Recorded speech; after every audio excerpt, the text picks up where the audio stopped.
Hello everyone, welcome to this lecture series on rheumatology, and in this video we will cover SLE. So let's start off with the pathophysiology of systemic lupus erythematosus. So SLE is an autoimmune disease in which we have tissue injury which is mediated by autoantibodies and immune complexes. Thus, SLE is fundamentally quite similar to a type 3 hypersensitivity reaction since both of these are immune complex mediated tissue inflammation which leads to tissue injury. 90% of SLE cases are seen in women of reproductive age, right? So that's the demographic which is in which you will diagnose SLE most of the times, right? Then we have this figure from Harrison's which summarizes the pathogenesis of SLE quite well. So let's take a look here. So we have certain environmental triggers or predisposing factors for SLE. These are the UV light exposure, crystalline silica, smoking, sex hormones, microbes, particularly the Epstein-Barr virus, toxins like mercury, and even diet, which all of these can play a role in predisposing a patient to SLE. Also, we have certain susceptibility genes which increase the likelihood of patient developing SLE. There are a lot of genes here. We don't need to remember all of these, but certain important ones as far as the entrance examinations are concerned are the HLA-DR and the HLA-DQ, and also the Trex1 or the Trex1 gene. So HLA-DR, HLA-DQ, Trex1, these are the important susceptibility genes for SLE. Then we have this flowchart which shows the pathogenesis. So it starts off with the cellular debris. Now either the cell debris can be generated either from cell death or from netosis. So neutrophils have an important role in SLE pathogenesis as they release neutrophil extracellular traps, and these NETs, the process of releasing these NETs is known as netosis. So netosis and cell death generate this cellular debris. Now this cellular debris initiates an innate immune system response. Also this cellular debris is taken up by the antigen presenting cells which present these self antigens to the T cells. Now what happens in a normal person is that T cells have immune tolerance and won't react to these self antigens, but in patients predisposed to a development of SLE, we have autoreactive T cells and autoreactive B cells which will react to these self antigens, and these autoreactive T cell will then stimulate autoreactive B cells which in turn will lead to formation of autoantibodies. Now, once the autoantibodies are formed against the cellular debris, the self antigens from the cellular debris, we have the formation of immune complexes, right? Now, these immune complexes then get deposited further in certain tissues, like for example kidneys, and which leads to induces tissue inflammation and which leads to further tissue injury. So this is the underlying pathogenesis of SLE development, right? Basically cellular debris which gets presented to autoreactive T cells and B cells, which leads to formation of autoantibodies, immune complexes, immune complex deposition, and then leading to tissue injury. So next up we have certain important antibodies as far as SLE is concerned. So ANA is the most sensitive antibody, and this is the best antibody for screening SLE, while anti-Smith and anti-dsDNA antibodies are the most specific antibodies. So remember that the most specific antibody is anti-SM antibody, while the most sensitive antibody is ANA. Right, anti-dsDNA is also specific, but the most specific is anti-SM antibody. So anti-SM and anti-dsDNA are good for diagnosing SLE, or rather confirming the diagnosis of SLE, since they are very specific for this condition. Then we have anti-C1q and anti-dsDNA again, which are correlated with the disease activity or flares of the disease, right? So tracking the levels of these antibody can help us with tracking the levels of disease activity or predicting any flares, right? Then we have anti-dsDNA is also correlated with lupus nephritis, right? So anti-dsDNA is quite specific, and it also correlates well with disease activity as well as with lupus nephritis. So anti-dsDNA is quite a recurring theme here. Then we have anti-histone antibody. This is associated with drug-induced lupus. Then we have anti-neuronal, in which we have the anti-glutamate receptor 2 antibody, which is associated with CNS lupus. Then we have anti-ribosomal P antibody, which is associated with psychiatric manifestations. Remember anti-ribosomal P, we have P here and also psychiatric, so P for P, right? Then we have anti-U1-RNP, which is associated with the musculoskeletal and lung impairment, also associated with overlap syndromes involving SLE. right? So there is that. Then we have anti-phospholipid antibody and anti-rho SSA antibodies, and both of these antibodies have potential to cause fetal harm. Hence, all women with childbearing potential and having SLE should be screened for these two antibodies, anti-phospholipid and anti-rho antibodies, since these have the potential to cause fetal harm, right? Next up, moving on to the diagnostic criteria for SLE. All right, so we have two diagnostic criteria, the SLICC criteria and the ULAR ACR criteria. So the important one here is the ULAR ACR criteria, which we will discuss below. SLICC, you don't need to remember the criteria itself, just remember the name that SLICC is used for SLE diagnosis. ULAR ACR criteria is the important one, which we will discuss here. So uh, under this classification criteria, we have 10 domains under which have different criteria, and all these criteria hold different weights. So we assign weights to each manifestation under these domains, and then come to a total score. So accumulating, when a patient accumulates more than equal to 10 points, that classifies the patient as having SLE. But there is a catch: any patient for which you are using this criteria must fulfill obligatory entry criterion, which is the positive ANA titer of at least 1:80, right? So patient must have positive ANA on serology with titers of at least 1:80, and only then you apply all these criteria and check whether the patient has at least 10 points or more, and if they have, then we can classify them as having SLE, right? So this is the ULAR ACR criteria. Just remember the obligatory entry criterion and the cutoff score, which is 10 for diagnosing SLE. No need to remember all these domains and all these criteria, because questions will be asked mostly from this part only, right? Now, one thing to remember here is also that there are 7 clinical and 3 immunological domains. Out of these 10, 7 are clinical domains, right? Constitutional symptoms, hematologic, neuropsychiatric, mucocutaneous, serosal, musculoskeletal, renal. And under the 3 immunological domains, we have the anti-phospholipid antibody, which are anti-cardiolipin, anti-beta-2 glycoprotein, and lupus anticoagulant. Then the second one is the complement, low complement levels, basically, for which we test C3 or C4 levels in serum. Then we have SLE specific antibodies, which are the anti-dsDNA or anti-Smith antibodies. The 7 clinical domain, 3 immunological domains, that completes the ULAR ACR classification criteria for SLE, right? Next up, we have the drug induced lupus, right?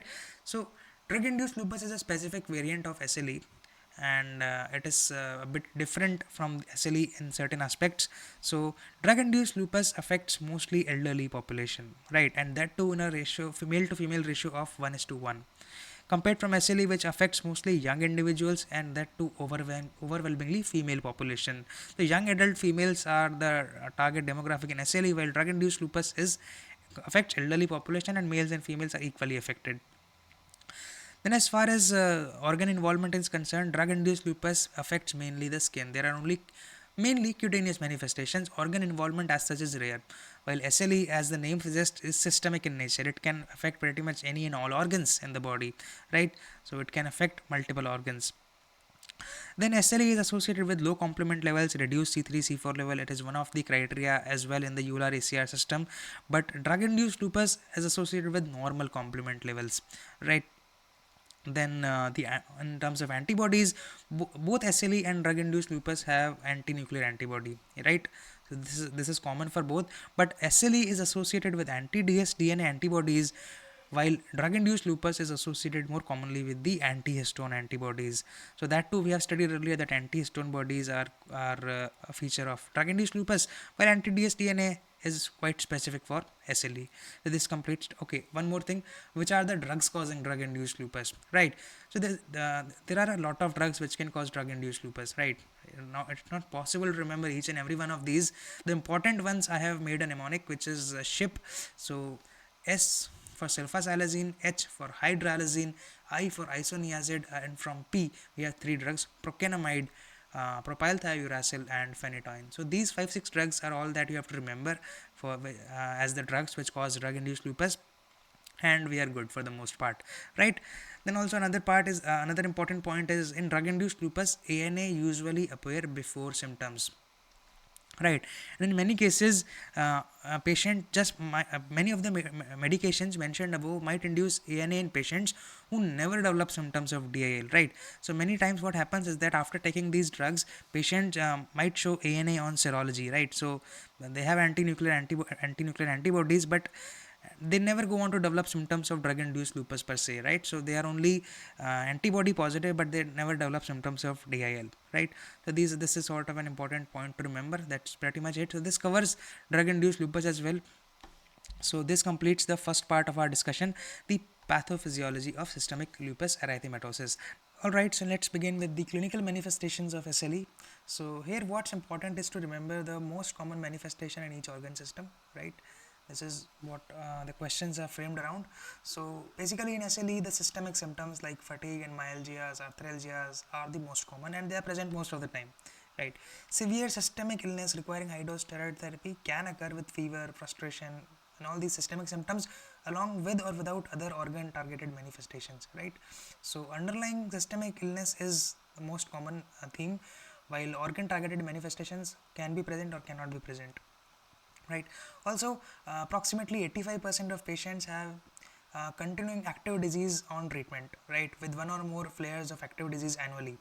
Permanent complete remission, that is absence of symptoms without any treatment, occurs in only less than 5%. So most patients have a continuing active disease which is controlled with treatment, right? The goal is to have a disease under control and prevent any flare-ups. So starting with the musculoskeletal system, basically we have intermittent symmetric polyarthritis with soft tissue swelling and tenderness. So the arthritis is of non-erosive and non-deforming type. This is important. An exception is Jacquard arthropathy, where the arthritis is non-erosive but it is deforming, right? So non-erosive but deforming arthritis, it can cause different type of deformations like ulnar deviation of fingers via the MCP joint subluxation. Even joints in the feet, knees and shoulders may also be deformed. So this is a non-erosive but deforming type of arthritis called as Jacquard's arthropathy, which is an exception to the general rule in SLE, that is non-erosive and non-deforming arthritis. Also, if the arthritis is erosive, you can see joint erosions, right? Then suspect rheumatoid arthritis, and we can check for it by checking for ACP, which is specific for rheumatoid arthritis, right? Moving on to next system, we have the skin involvement. It can manifest as chronic cutaneous lupus, subacute cutaneous lupus, and acute cutaneous lupus erythematosus. So in CCLE, in chronic cutaneous lupus, the prototype lesion is discoid lupus plaque with adherent scales and keratotic plugs. So this is a very common sign, and you must have heard in dermatology called as the carpet tack sign. So what happens is basically is that on the superficially on the skin there are multiple adherent plaques, and below them we have these keratotic spikes or plugs which go deep to attach this to the surface. So this appearance is known as the carpet tack appearance, and this is characteristic of chronic cutaneous lupus, discoid lupus plaque, right? Then in subacute cutaneous lupus, we have the non-scarring papillosquamous plaques on trunk, and we can also have annular polycyclic lesions with central hypopigmentation. So not a very characteristic picture per se. In acute cutaneous lupus, we have the characteristic malar rash, right? And also photosensitive rash, which comprises of papillosquamous lesions, erythemas, etc. Also we can have telangiectasia, lupus hair which are dull and lusterless hair. So these sort of manifestations can be seen. Malar rash is the most characteristically associated with lupus. So it looks somewhat like this. It is a butterfly shaped rash, right? Butterfly rash, and as you can see, it involves both the cheeks as well as the nose, bridge of nose, and it spares the sides of the nose, right? This part is spared, if you can see, but throughout this bridge of the nose and cheeks are affected in a pattern known as the butterfly rash, right? So malar rash is a characteristic of SLE. Then we have systemic involvement, renal involvement, which presents as lupus nephritis. So it's a acute glomerulonephritic syndrome picture, and this is usually the most serious SLE manifestation. Why? Because nephritis along with infections, these are the two most common causes of death in SLE patients in the first decade of illness, right? So also this is lupus nephritis is associated with hypocomplementemia and we need to do a kidney biopsy typically to establish the histological pattern and then decide the treatment for lupus nephritis. So there are basically international classification which is used for the pathological appearance of lupus nephritis. There is a class from 1 to 5. So type 4 diffuse lupus nephritis is the most common pattern which is usually seen on biopsy, right? And type 3 and type 4 patterns of lupus nephritis are given direct 10 points, direct 10 points in the Euler ACR criteria. So if the patient fulfills the obligatory criteria of positive ANA titers along with the biopsy proven lupus nephritis type 3 or type 4, then you can diagnose them as SLE comfortably, right? So type 3 and type 4 lupus nephritis has direct 10 points in the Euler ACR criteria, right? Now let's take a look at the pathological classification of class 1 to 5. So what we have here is class 1 is basically minimal mesangial lupus nephritis, right? So here the glomeruli appears normal by light microscopy, but mesangial immune deposits by immunofluorescence. So on light microscopy the glomeruli appear normal, only on immunofluorescence you will see the immune deposits. In class 2 mesangial proliferative, there is purely a mesangial hypercellularity of any degree or mesangial matrix expansion, and you can see it by light microscopy as well, right? Immune deposits तो है ही है. You can also see the picture on light microscopy, but on minimal mesangial you need immunofluorescence. Light microscopy picture is normal.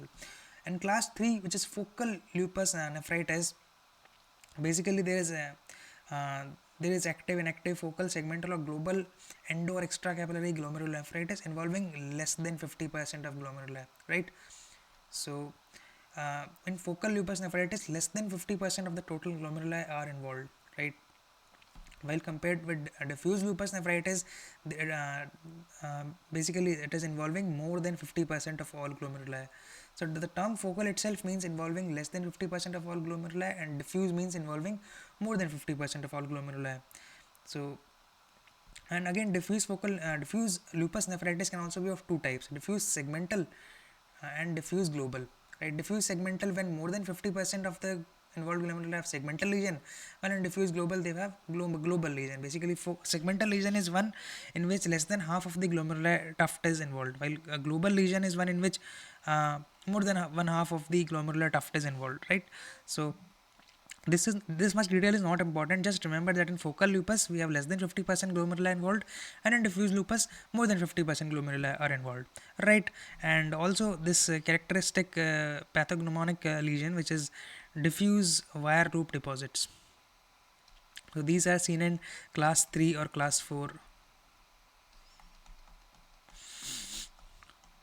lupus nephritis, right? Then in class 5, this is the membranous lupus nephritis, so it is characterized by subepithelial immune deposits. And finally class 6, the advanced sclerotic lupus nephritis. This is basically end stage renal disease, since 90%, more than 90% of all glomeruli are globally sclerosed without any residual activity. So this is end stage renal disease, right? This is the classification which is used for lupus nephritis. Treatment is for any autoimmune condition is usually steroids plus steroid sparing immunomodulators like mycophenolate, azathioprine, cyclosporin, cyclophosphamide, etc. And in case of class 6 disease, you might need a renal transplant, since this is end stage renal disease already, right? Then moving on to nervous system. In nervous system, SLE manifests most commonly as cognitive dysfunction.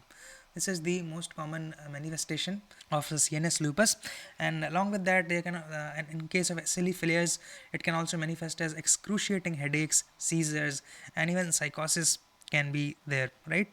We studied before that which antibody is associated with psychosis, the anti-ribosomal P antibody, right? This is associated with psychosis in CNS lupus, right? We studied it before, so I'm reminding you again. Okay, one important thing is that whenever you see psychosis in an SLE patient, we have to distinguish it from steroid induced psychosis, right, which occurs in the first weeks of steroid therapy and resolves over several days after steroids are decreased or stopped, right? So psychosis can occur due to SLE, the disease itself, or it can also be due to the steroids which are given to treat the illness, right? So we have to distinguish between the two clinically. Now, vascular conditions can also occur in case of CLE. Then there is increased prevalence of TIA, strokes, and MI in SLE patients. Then we have pulmonary manifestation. Most common is pleuritis, with or without pleural effusion. Then it can also lead to a interstitial lung disease, UIP pattern illness, right?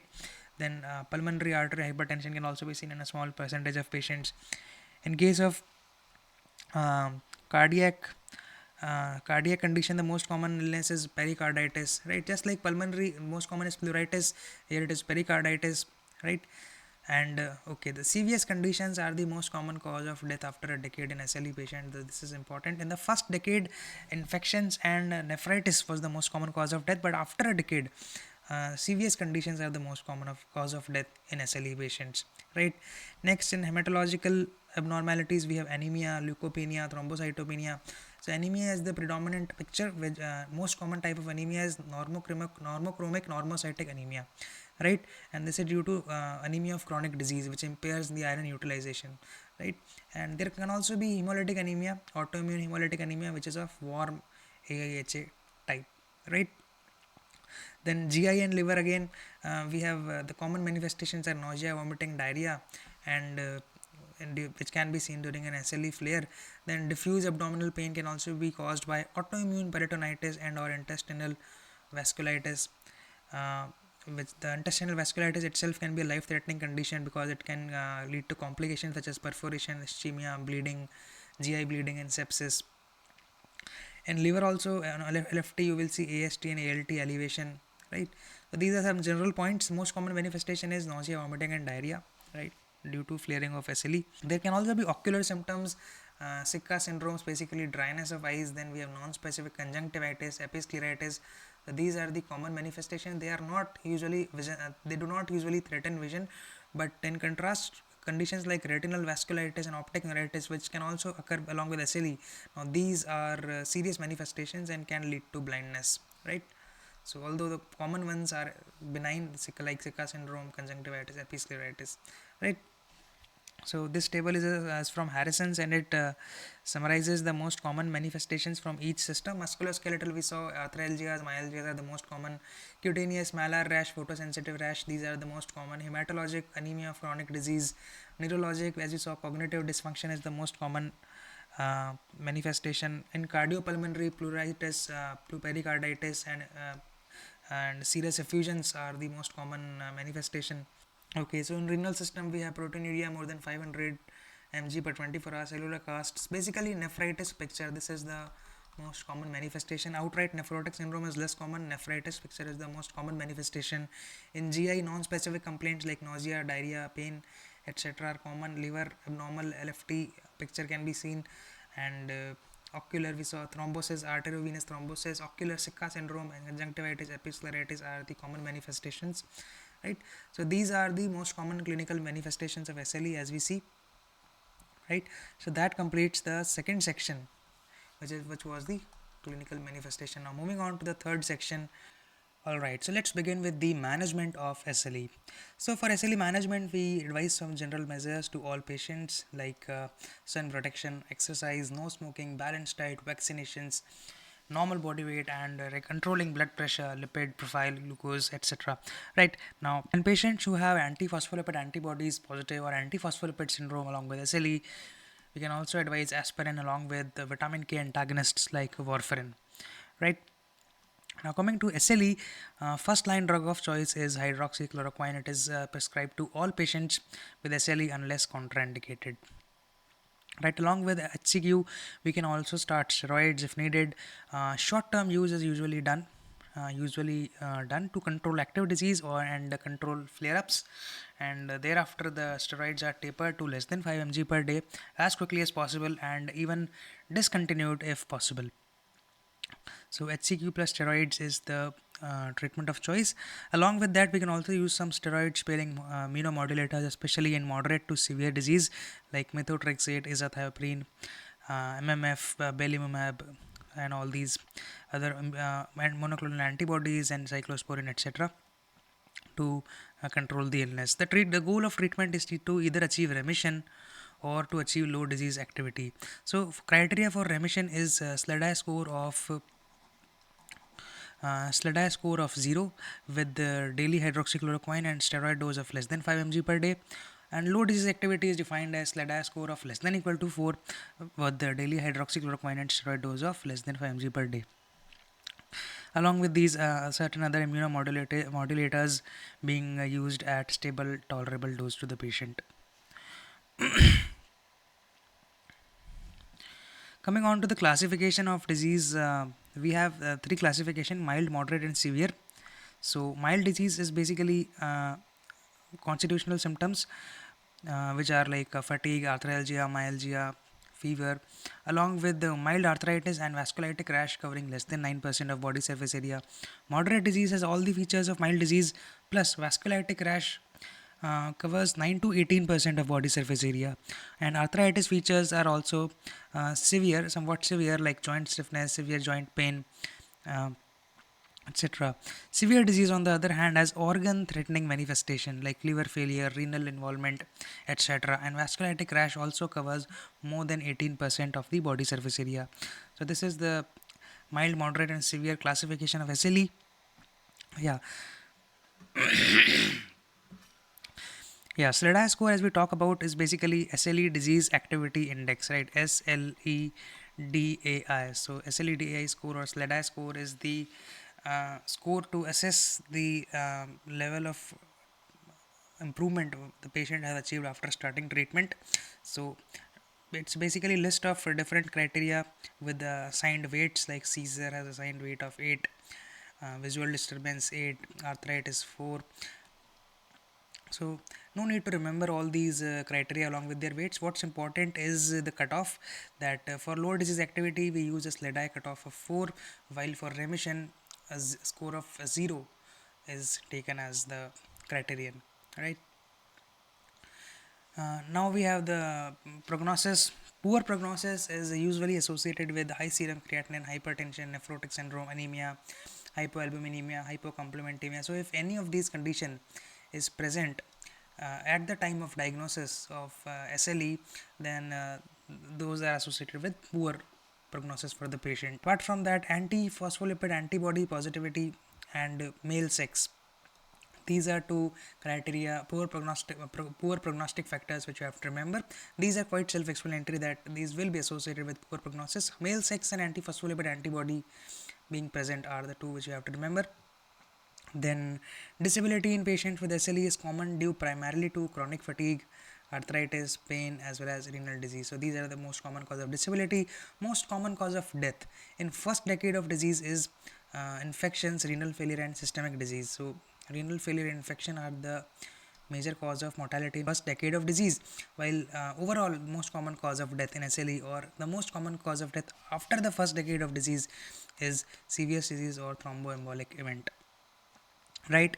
Then next topic and the final topic for SLE which we have is the neonatal lupus erythematosus.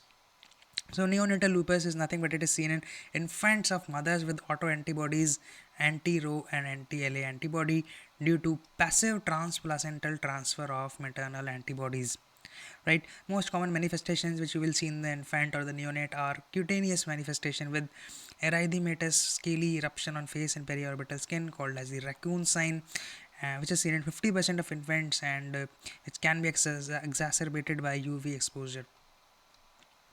Apart from that, cardiac manifestation can be seen like congenital heart block. So that's all for neonatal lupus, and that completes our discussion on SLE. Thanks for watching. See you in the next video.